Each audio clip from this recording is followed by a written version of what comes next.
Gangrene. What is it? In short, it's a serious condition where a lack of blood flow or bacterial infection in a wound can result in the death of body tissue. It can affect any part of the body, like muscles and organs, but typically starts in the limbs. This is Bob. Bob stupidly decides to leave his injury overnight, but little does this insignificant computer drawing know is that something bigger is going on. Gangrene develops after a wound is infected by the bacteria which produces toxins that cause the tissue to die. So Bob wakes up like this.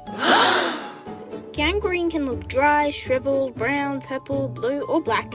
There'll be lots of pus and your skin will start to radiate a youthful glow.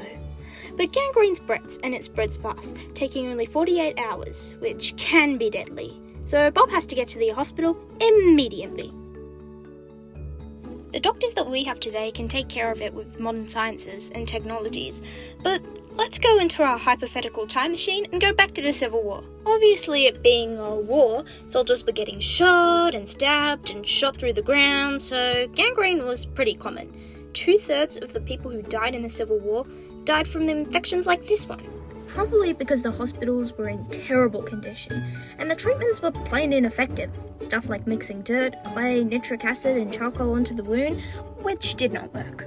The doctors started to catch on that gangrene spread through the body, so like any medical professional, they cut the limbs clean off while the patient was awake and aware. No drugs required, just a meat cleaver and a somewhat mentally stable individual. Times have changed though, and we have far better treatments these days. Depending on how much tissue the gangrene has affected, patients can opt to take medication, get skin grafts, or even take something called hyperbionic oxygen therapy, which is where you get in a chamber filled with high pressure oxygen. Blood-rich in oxygen slows the growth of bacteria, helping you recover quicker. Affected tissue can't be saved, sadly, and that's when a limb amputation may be needed to save a patient's life. Luckily, they can get fitted for a bionic arm or leg, so they don't have to struggle with everyday activities. A global community called eNable used Maya Autodesk and 3D printing to make free low-cost prosthetic limb devices for people in need of them, which is also pretty cool. Congrats, Bob. You can be a stay-at-home dad again. Shh, I'm already over time.